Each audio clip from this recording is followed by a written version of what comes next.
teman-teman podcast semuanya. Jadi di sini akan ada podcast dari putra-putri FKG UB.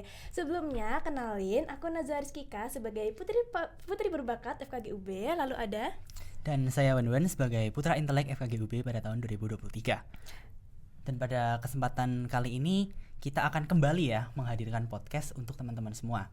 Mungkin dari teman-teman di sini udah nonton podcast kita di episode pertama yang kita rilis baru-baru aja ini ya. Iya betul banget tuh. Tentang apa sih Wan yang kemarin tuh?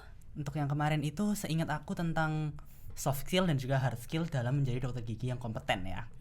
Nah maka dari itu kan kita sebagai dokter gigi nih teman-teman, nggak mungkin hanya kita bergelut di dunia akademik saja. Yang pastinya kita itu harus juga berkompetisi di non akademik yang pastinya itu bisa kita raih dalam masa preklinik. Bener banget, kita pastinya tuh nggak boleh kalau cuman fokus ke akademik aja, mengingat kita kan akademiknya nih bisa dibilang panjang banget ya. Jadi kalau memang kita hanya terfokus ke akademik aja tanpa melibatkan hal-hal lain di luar seperti hal-hal non akademik, pastinya kita akan merasa jenuh. Oleh karena itu kalau menurut aku pastinya kita perlu banget untuk hal-hal non akademik untuk mewarnai kehidupan preklinik kita. Betul banget. Mungkin karena kita di sini nggak sendirian nih Wen kayaknya ya. Iya, jadi tentu saja dong. Kita di sini akan mendatangkan narasumber, yaitu adalah salah satu mahasiswi dari angkatan 2021 FKG UB, yaitu ada Kak Nurin. Halo. Halo Kak. Hai semuanya. Mungkin dari Kak Nurin bisa perkenalan dulu, terus bisa menyebutkan apa aja sih kesibukannya akhir-akhir ini. Oke, hai, aku lihat ke situ ya berarti ya. Hai, aku Salsabila Nurkimananda dari angkatan 2021 FKG UB angkatan 2021. Untuk kesibukan aku saat ini kuliah itu nomor 1, terus ada beberapa project lomba yang sedang aku ikuti juga. Kalau boleh tahu project lombanya apa itu Kak? Kalau lomba yang aku ikuti saat ini aku ikut PKM juga, masih lanjut, masih pendanaan, masih nunggu pengumuman untuk PIMNAS atau enggak.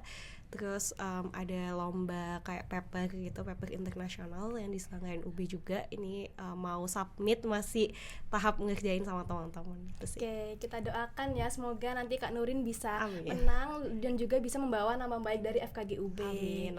Nah, mungkin kan Kak Nurin ini angkatan 2021 ya Kak ya. Pengalaman pendidikannya Kak Nurin mungkin dari sejak SD, SMP, SMA, Kak Nurin itu adalah sosok yang seperti apa sih Kak? Oke, kalau dari SD, SMP, SMA itu sebenarnya lumayan dinamis ya. Sampai kuliah menurut aku dinamis banget. Jadi pada saat aku SD, emang pas aku SD tuh guru-guru SD aku banyak yang ngarahin aku untuk ikut lombanya macam-macam, mulai dari olimpiade dan lain sebagainya. SMP, SMA, aku mulai kayak ngerasa kayak capek banget gitu loh kalau misalnya aku harus ikut kegiatan ekstra tambahan. Pas SMP emang aku sempat ikut OSIS ya. Begitu SMA, mungkin ini highlightnya ke SMA aja ya. Sebenarnya aku kalau boleh jujur, boleh cerita, aku SMA dan aku kuliah tuh beda banget, bener-bener beda banget. Jadi aku SMA itu karena nyiapin untuk kuliah juga, ini sebenarnya kesalahan ya. Aku nyiapin untuk kuliah, jadi kehidupan SMA aku tuh flat banget. Hidupnya itu cuman seputar sekolah, pulang les gitu terus, berputar gitu terus. Bahkan ekskul aku nggak mau ambil yang kayak terlalu memakan banyak waktu karena aku ngerasa aku butuh belajar gitu. Tapi ternyata setelah aku kuliah kayak kenapa coba SMA-nya flat banget kayak gitu, padahal SMA itu kan katanya masa-masa yang paling menyenangkan ya. Nah akhirnya waktu aku kuliah aku ngerasa kalau misalnya aku sama nih ya kayak zaman SMA, aku nggak akan dapet skill tambahan nih, soft skillku nggak akan terasah, cara aku ngomong ke orang lain, public speaking dan sebagainya nggak akan terasah. Terus habis itu cara aku menyelesaikan masalah pun juga beda sama teman-teman aku yang udah ikut organisasi dan lain sebagainya. Akhirnya di kuliah nih aku baru ngerasa kayak ternyata penting ya aku ikut kayak beginian, aku ikut BEM, aku ikut kepanitiaan, aku ikut lomba-lomba, dan emang banyak banget yang bisa kita pelajari dari situ. Jadi kalau bisa ditarik kesimpulan nih, aku dari SD sampai kuliah tuh beda banget lah intinya. Berprogresnya juga beda, terus cara aku menghidupi hidup aku sama kuliah dan sekolah-sekolah sebelumnya juga beda banget gitu sih. Wah, berarti benar-benar yang kayak SD SMP tuh ikut lomba, tapi SMA itu yang masih kayak belajar. Iya, betul, iya gitu. Terus mau nanya sih Kak, perjuangannya Kak Nurin masuk FKG itu seperti apa Kak? Iya, dan mungkin kenapa kayak Kak Nurin ini akhirnya memutuskan untuk kayaknya FKG ini adalah jalan terbaikku. Oke. Jadi dari dulu, dari aku kecil emang aku tuh pengen banget masuk kedokteran, pengen banget jadi dokter, tapi aku nggak apa ya, masih belum terarah gitu, kayak cuman kalau ditanya cita-citanya apa, pengen jadi dokter, biasa lah ya anak kecil kayak gitu. Terus abis itu tibalah saat aku SMA ini aku mulai sadar bahwasanya masuk kuliah tuh susah banget, pilih univ yang masuk univ yang bagus tuh susah banget, dan banyak banget kan caranya sebenarnya, mulai dari SNM, kalau zaman aku namanya SNMPTN, SBMPTN, sama jalur mandiri. Ada 3 jalur ini. Otomatis pasti aku berjuang di jalur rapot dulu ya, di jalur SNMPTN. Waktu itu aku tanya ke guru aku, ada nggak yang angkatan atas aku yang masuk ke kedokteran? Pada saat itu nggak ada lewat jalur SNMPTN, adanya SBMPTN. Adanya yang masuk undangan itu adalah anak FKG, kakak-kakak tingkat aku. Terus aku ngerasa kayak, oh mungkin ada peluang kali ya di FKG gitu. Terus aku konsultasi sama kalau kita dosen PA tuh apa ya kalau SMA, wali kelas ya, ke wali kelas aku, terus ke guru les aku. Jadi kayak ada apa konseling soal kayak pilihan BK kuliah gitu. Di tempat les juga ada kayak gitu. Terus aku tanya ke orang tua aku juga riset nih ya, cari tahu nanti aku tuh maunya apa sih. Tapi yang jelas pada saat aku SMA, aku tuh tahu aku nggak mau hitung-hitungan, dan aku nggak mau soshum, karena aku ngerasa jelek banget di 2 aspek itu. Aku ngerasa kayaknya aku lebih bisa bersaing untuk belajar soal biologi di ranah kesehatan kayak gitu. So, akhirnya setelah kita ngobrol sama orang tua aku, kasih masukan dan lain sebagainya, aku mantep untuk masuk FKG, karena itu di peluangnya lebih gede kalau FKG, karena cuttingku ada yang SNMPTN. Ternyata ketika aku masuk SNMPTN ternyata nggak keterima nih FKG, jadi mau nggak mau harus berjuang di SBMPTN. Tapi jujur waktu perjuangan aku di SBMPTN nih ya, UTBK, hidupku nih seperti yang tadi aku bilang ya, karena aku lumayan ambis pada saat SMA, aku takut banget gak bisa kuliah waktu SMA itu. Jadi hidupnya cuma full untuk belajar sekolah, les pulang. Waktu aku nyiapin UTBK tuh bener-bener kayak tempat les aku itu adalah rumah kedua aku gitu. Jadi pagi udah abis sekolah kita langsung ke tempat les sampai malam, tambahan apa segala macam setiap hari untuk nyiapin UTBK ini tadi. Terus alhamdulillahnya ternyata keterimanya di jalur UTBK gitu sih. Wah itu kayak perjuangannya bener-bener panjang gitu ya Kak ya buat masuk betul, FKG UB. Tapi untungnya berbuah manis banget ya. Iya, alhamdulillahnya seperti itu ya gitu sih. Oke, nah ini kan seperti yang tadi Kak Nurin sempat bilang, kalau mungkin di kehidupan SMA dan kuliah Kak Nurin sangat berbeda. Dimana saat SMA mungkin Kak Nurin nggak ikut kegiatan macam-macam gitu ya. Sedangkan di kuliah ini ikut BEM, terus juga ikut berbagai macam perlombaan, yang mana itu kan pasti cukup menyita waktu ya. Apalagi di FKG juga kan beban akademiknya juga nggak bisa kita bilang gampang ya. Nah, dari Kak Nurin sendiri ada nggak sih strategi belajar atau gimana strategi untuk bisa mengatur waktu di tengah banyak banget kesibukan? Oke. Maaf, kalau aku strategiku balik lagi ya, prioritas utamaku itu adalah untuk prioritas dan tanggung jawab utamaku itu adalah sebagai mahasiswa yang harus aku prioritasin nomor 1 otomatis urusan kuliah. Tapi kan aku punya tanggung jawab lain nih, dan ini nggak bisa ditinggalin gitu aja gitu. Contohnya kayak BEM, aku punya proker yang harus aku pegang.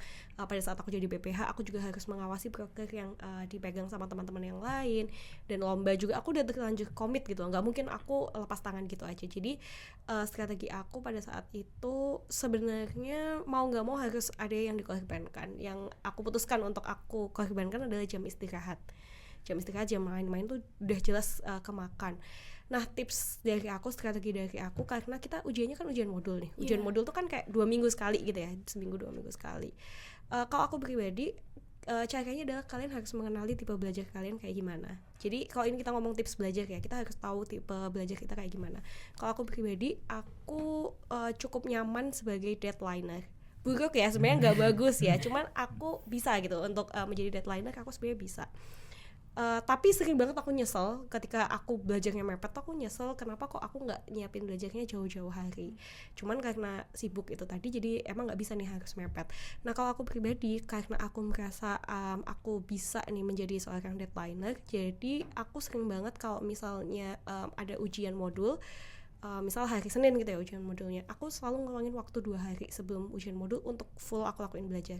Nah sebelum 2 hari ini, hari-hari sebelumnya itu aku nyelesain semua kewajiban aku di kepanitiaan organisasi atau lomba. Jadi aku udah bilang nih sama tim aku, sama partner aku, pokoknya aku selesaiin semuanya. Aku dari Senin sampai Jumat nih ya, dari Senin sampai Jumat aku full kerjain semuanya, apapun itu tanggung jawab aku. Pokoknya selesai di Jumat, Sabtu Minggu aku full untuk belajar. Nah itu sih kayak gitu. Jadi karena aku rasa aku bisa mepet ya, jadi aku luangin 2 hari itu full untuk belajar. Tapi kalau misalnya teman-teman nggak bisa mepet kayak aku, menurutku cara terbaik adalah dicicil. Jadi semua dicicil satu-satu gitu.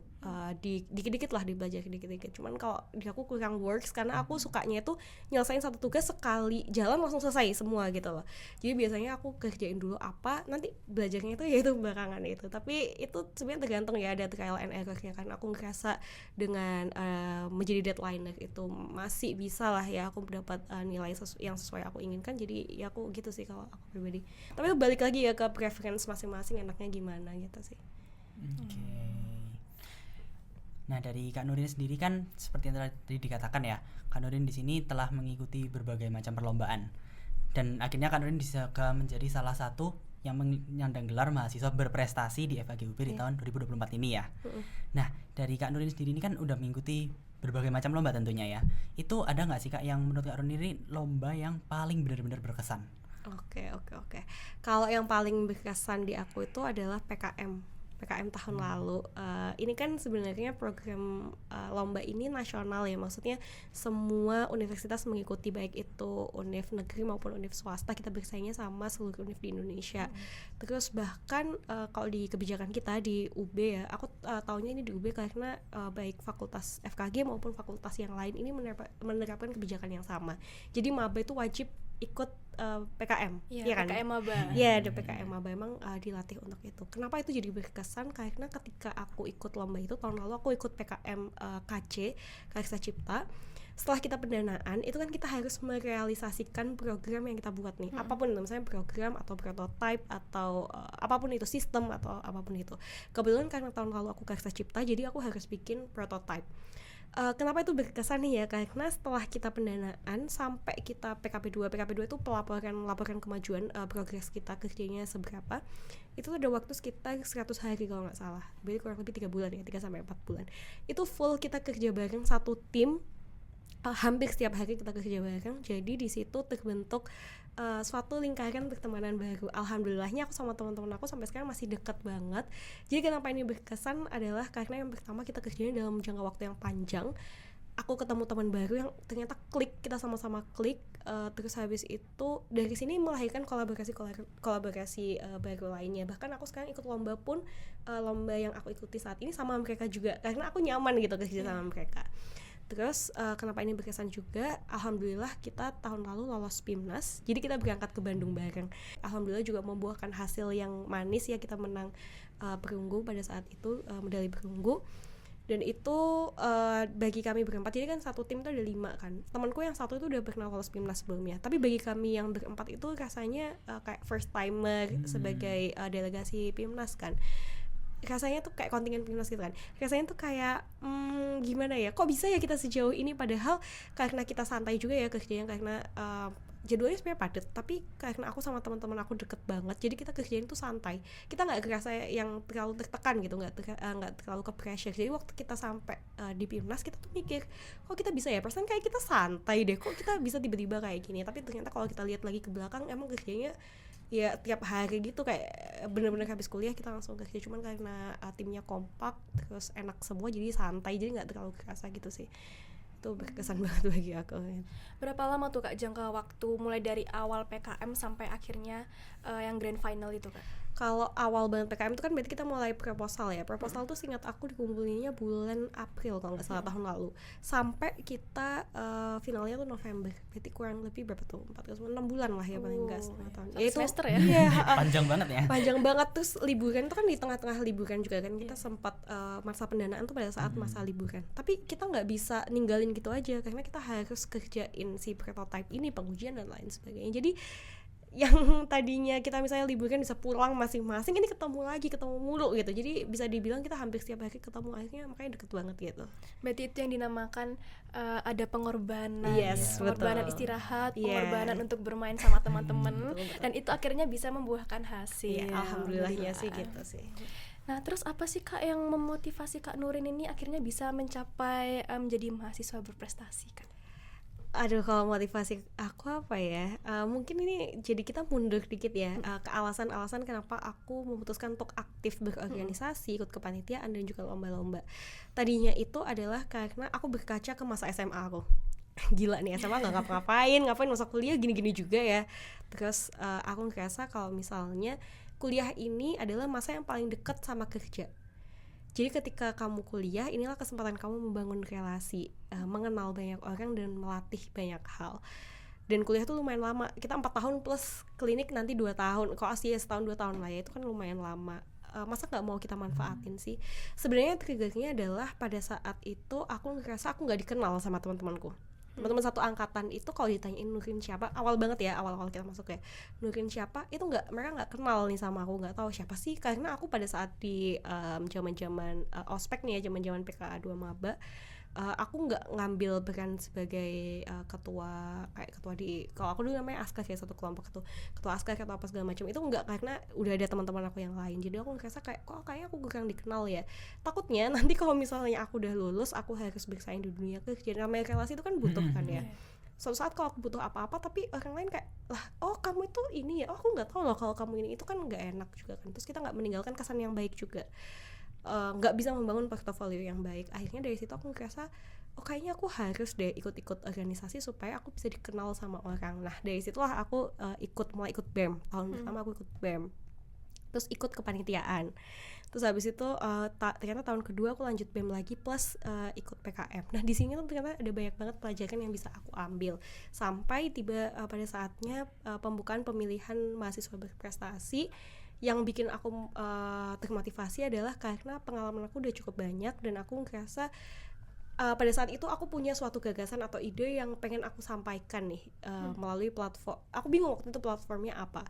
Ternyata ada si mahasiswa berprestasi ini, kita harus menyampaikan gagasan kreatif kita kan di situ. Jadi aku ngerasa oh ini aku punya ide, aku bingung mau disampaikan kemana. Terus ternyata ada pembukaan ini tadi, aku bisa menyuarakan pendapatku di situ. Dan aku ngerasa kayaknya mungkin harapannya nantinya aku bisa menjadi contoh yang lebih baik untuk teman-teman di sekitar aku, karena aku berani ikut kompetisi ini. Jadi aku putusin untuk ikut Mawapres gitu sih. Alhamdulillahnya juga ya dapat hasil yang sesuai aku inginkan gitu. Buat pengajuan berkas-berkasnya sendiri untuk mengajukan jadi mahasiswa berprestasi itu ada nggak Kak, atau apa aja sih tahapannya gitu? Kayak kalau sekarang setahu aku di FKG itu ada sekolah mahasiswa berprestasi ya. Oh, ini jadi Semapres tuh kayak udah disiapin gitu kan, anak-anak yang pengen mendaftar ke Mawapres tuh udah disiapin, dan menurut aku itu ada suatu hal yang bagus karena ketika kita mendaftar ke Mawapres nanti yang akan kita masukkan tuh nomor 1 adalah CV. Jadi teman-teman yang dari Semapres sebenarnya aku lumayan menyayangkan karena dulu zaman aku nggak ada ya, ternyata maksudnya nggak bisa kita manfaatkan dengan baik. Teman-teman yang ada di Semapres sekarang ini itu setahu aku ya, mereka tuh ditata juga gitu, diajarin cara bikin CV yang bagus, ditata juga gimana supaya mereka bisa dapat CV yang kuat nih. Aku nggak dapat ilmu itu pada saat itu. Itu menurut aku lumayan sayang ya, karena aku nggak dapat ilmu itu. Jadi aku merasa kayaknya CV-nya kurang menjual deh kayak gitu. Tapi yang kita kumpulin pada saat Pilmapres ya, pada saat itu ada CV itu nomor 1, terus habis itu capaian unggulan, aku lupa namanya, kalau nggak salah capaian unggulan. Jadi di situ kayak kalau kalian punya pengalaman kepanitiaan, organisasi, lomba, karya juga yang udah di-HKI-in atau apapun itu bisa dimasukin di situ. Terus habis itu sama gagasan kreatif. Itu sih, sama kayak skrip nilai juga, setahu aku skrip nilai juga dimasukin gitu. Skrip nilai berarti pada semester sebelumnya ya Kak ya? Betul kayak gitu sih. Kalau gagasan kreatif ya kita bikin emang gagasan kreatifnya tentang apa ya, itu tadi yang aku sebenarnya punya suatu hal yang pengen aku suarain, cuman aku nggak tahu platformnya apa, dan ternyata aku baru tahu kalau Pilmapres ini ada gagasan kreatif dan bebas gagasan kreatifnya tentang apa, jadi aku masukin di situ gitu sih. Oh, berarti di FKG UB ini berarti sudah memfasilitasi kita untuk betul. jalan menuju menjadi mahasiswa berprestasi Iya, ya Kak ya. betul banget. Itu harus dimanfaatin sih menurut aku, karena Iya. aku kemarin tahu materi-materinya bagus banget ternyata. Itu sih. Oke, nah dan dari Kak Nurin sendiri bagaimana nih perasaannya waktu akhirnya bisa menjadi salah satu mahasiswa berprestasi, bahkan di sini bukan cuma menjadi mahasiswa berprestasi ya, malah menjadi juara 1 dari mahasiswa berprestasi di FKG UB 2024. Kalau aku ya jelas seneng lah ya perasaannya, cuman lebih ke arah nggak nyangka, karena pada saat itu aku ketika final ini bersaing dengan 2 finalis yang hebat banget, teman-teman aku ngerasa gagasan kreatif mereka bagus banget, terus cara mereka mempresentasikannya juga bagus, dan aku tahu mereka punya banyak segudang pencapaian yang wow nih, yang nggak kalah hebatnya. Jadi ketika aku ternyata dapat juara 1, yang pertama senang, yang kedua nggak nyangka, karena sebenarnya 2 finalis lain itu juga bagus banget nih. Aku ngerasa kayak oke banget gitu sih, maksudnya persaingannya lumayan ketat juga pada saat itu gitu sih. Berarti awalnya kayak Kak Nurin tuh kayak nggak nyangka gitu ya, soalnya saingannya nih berat-berat semua, tapi betul tiba-tiba jadi juara 1 iya mahasiswa betul, berprestasi. iya gitu sih. Tantangan terbesar Kak Nurin untuk menghadapi selama kuliah dan juga tetap aktif untuk berprestasi itu apa Kak kira-kira tantangan terbesarnya? Tantangan terbesarnya sebenarnya waktu ya, karena kadang tuh aku ngerasa, mungkin kalian juga relate ya, karena kalian juga aku lihat aktif di organisasi kepanitiaan. Aku sering nih satu kepanitiaan sama kalian juga, dan kalian juga putra-putri, mungkin kalian bisa relate. Sering banget aku tuh berharap bisa nggak ya waktu tuh 1 hari 30 jam gitu. Aku kayak kurang nih, 24 jam tuh nggak cukup nih. Tantangan terbesar aku adalah memanage waktu, karena di dalam manajemen waktu itu, di situ kita juga belajar untuk membagi prioritas dan juga tanggung jawab. Itu susahnya di situ. Cara aku supaya bisa menjaga ini semua, keep on track gitu, gimana caranya adalah itu tadi, mengatur prioritas. Kalau aku sampai detik ini aku masih berpegang teguh pada prinsip bahwasanya aku ini mahasiswa, aku dibiayai oleh orang tua aku yang biaya pendidikannya nggak kecil nih ya, maka aku harus memberikan yang all out di situ. Itu yang harus aku utamain. Kuliah nggak boleh dipinggirin sama sekali. Kuliah itu nomor 1. Gak ada nih kata-kata bolos, kata-kata udahlah yang penting jalanin aja, yang penting ini gak ada. Kalau itu di kampus aku gak ada. Aku harus tetap berusaha yang terbaik, karena masuk kuliah ini yang berjuang bukan cuma aku aja, orang tua aku juga berjuang, terus habis itu keluarga aku juga turut mendoakan, mereka berharap banyak ke aku. Jadi untuk manajemen waktu, aku gak akan pernah mengorbankan baik itu kuliah, kepanitiaan maupun lomba project yang aku kerjain untuk satu sama lain. Jadi misalnya aku kayak, karena aku harus nyelesain tugas di kepanitiaan, aku akan merelakan udahlah aku kuliah bolos aja. Itu nggak pernah terjadi di aku. Yang aku relain pasti waktu pribadi aku, waktu aku istirahat gitu sih. Ya, mau nggak mau ya itu yang susah di situ, manajemennya itu tantangannya. Ya berarti semua tetap ada pengorbanannya ya Kak. Betul banget. Kan tadi kan Kak Nurin kan sempat membahas kalau ikut lomba banyak dan juga ikut kepanitiaan yang beragam. Ada nggak sih Kak kayak prestasi, lomba ataupun kepanitiaan yang paling berkesan buat Kakak selama ini? Kayak kalau lomba tetap balik yang tahun lalu, PKM tahun lalu itu alhamdulillah kami dapat perunggu pada saat itu berkesan banget, karena PKM ini bisa dibilang ajang yang paling prestis ya, ajang lomba yang bergengsi di Indonesia, dan kita bisa mengalahkan teman-teman satu Indonesia. Pada saat itu kita bersaing sama teman-teman satu Indonesia. Karya kami pun kita menyampaikan hasil kita, kita presentasi ini, kita diuji sama juri-juri yang luar biasa banget, background pendidikannya udah pada profesor apa segala macam. Jadi nggak nyangka lah ya, lebih tepatnya kayak kok bisa sih kayak gini, dan itu mencapainya dengan orang-orang yang aku suka. Aku bekerja di tim ini tuh aku enjoy banget, aku temenan banget sama mereka. Jadi ketika kita sama-sama dapat prestasi itu rasanya benar-benar happy ya, dan bangga banget. Kalau kepanitiaan nih yang pasti berkesan buat aku tuh DSE sebenarnya. DSE itu apa sih Kak? Jadi DSE ini adalah suatu proker di bawah Kementerian Pendidikan dan Profesi FKG UB. Dia kepanjangannya Dentistry Scientific Festival. Ini program yang mewadahi mahasiswa baik di Indonesia maupun seluruh dunia untuk memberikan kontribusi terbaiknya di bidang keilmiahan. Jadi isinya ada 2, ada lomba sama ada seminar. Aku udah di DSE ini 3 kali, udah 3 tahun, dan aku ngerasain wah ternyata DSE acaranya gede banget, karena sebagai alumni panitia DSE ada kebanggaan tersendiri di sana, karena kita bisa mengarrange sebuah acara internasional nih, salah satu acara internasional di FKG UB yang skalanya gede banget, melibatkan mahasiswa klinik, preklinik, juga dosen-dosen, dokter-dokter spesialis di situ, semua saling memberikan kontribusi yang terbesar di situ. Jadi aku rasa bangga banget jadi panitia di SE gitu sih. Mungkin nanti teman-teman di rumah bisa kepoin ya apa itu betul DSE. banget. Dan mungkin dari teman-teman FKG lainnya mungkin bisa ikut Bisa DSE tahun banget, depan. bisa Tahun banget. depan ya? Iya, betul banget itu. Seru sih. Oke, nah ini kan Kak Nurin di sini merupakan dari angkatan 2021 ya. Dimana berarti perjalanan preklinik dari Kak Nurin sudah hampir selesai ya.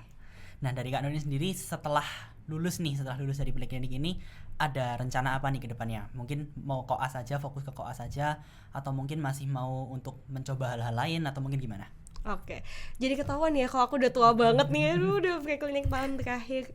Tentunya rencana ke depan aku koas nih ya. Tapi yang paling depan banget nih nyiapin OSCE-nya koas dulu nih, nyiapin OSCE-nya koas.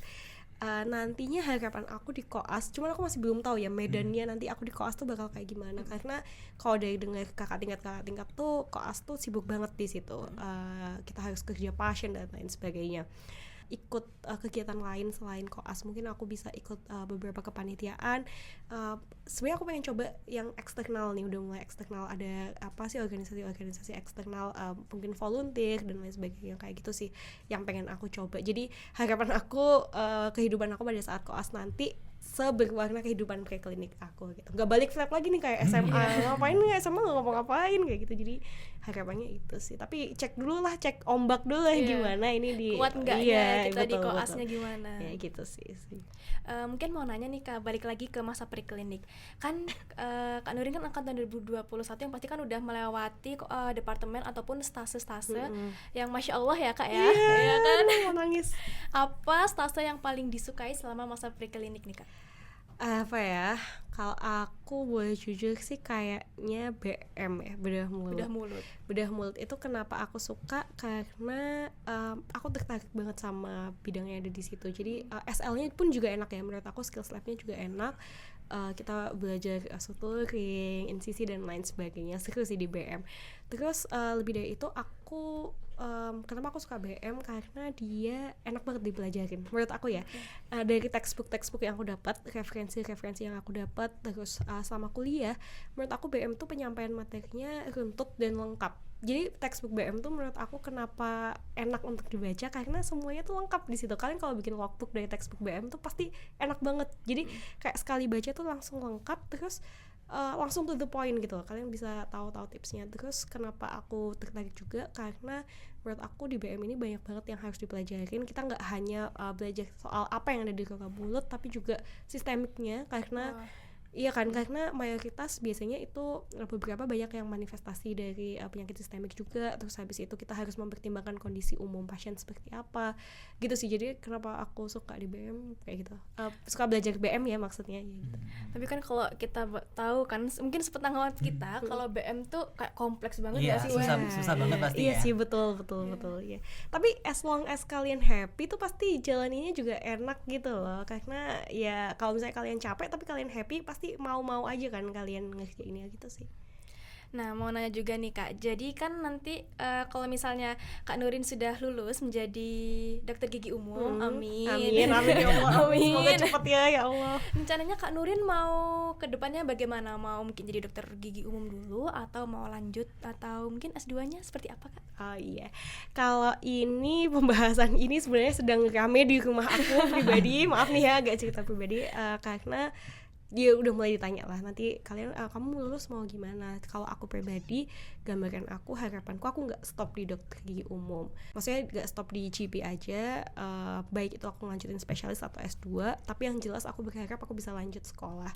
Kalau sekarang nih ya, kalau misalnya ditanya, aduh pengen banget tuh sekolah di luar negeri, ngerasain gimana sih sekolah di luar negeri. Jadi mungkin larinya ke S2 kali ya.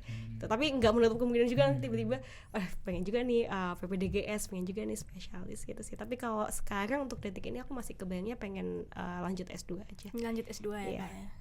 Wah, cita-citanya Kak Nurin ini sangat tinggi ya. Jadi semoga teman-teman di rumah bisa mengikuti apa yang seperti Kak Nurin lakukan. Iya. Bahkan kalau bisa lebih baik ya, karena aku juga banyak banget kurangnya nih. Tapi ini teman-teman, karena kita kayaknya sudah ada di penghujung sesi podcast kali ini, kami ucapkan terima kasih banyak kepada Kak Nurin udah menjadi narasumber kami, udah memberikan manfaat, udah memberikan insight kita. Mungkin dari Kak Nurin ada closing statement yang ingin disampaikan kepada teman-teman di rumah? Oke, aku sebenarnya terima kasih banyak ya karena udah diundang ke sini dan ternyata ini bagus banget nih studionya. Menurut aku kayak satu proker yang disiapin dengan proper nih, salah satunya ini apa ya nama prokernya, podcast FKG apa namanya? Putra Putri FKG. Oh, Putra Putri FKG. Podcast Putra Putri FKG. Oh, podcast Putra Putri FKG. Oh, gitu. Iya. Aku merasa happy banget karena aku suka dengerin podcast juga. Terus kasih kesempatan kayak gini kayak main jadi podcaster gitu ya. Yang pengen aku sampaikan adalah jangan sampai kalian merasa sia-sia nih ya kuliahnya. Kalau bisa kalian ikuti aja apa yang kalian suka, selama itu positif menurut aku fine-fine aja. Baik itu kalian mau aktif di organisasi atau aktif lomba-lomba atau aktif di dunia olahraga, mungkin selama itu positif ikutin aja, karena kalau kalian nggak ngapa-ngapain tuh nantinya kalian akan nyesel.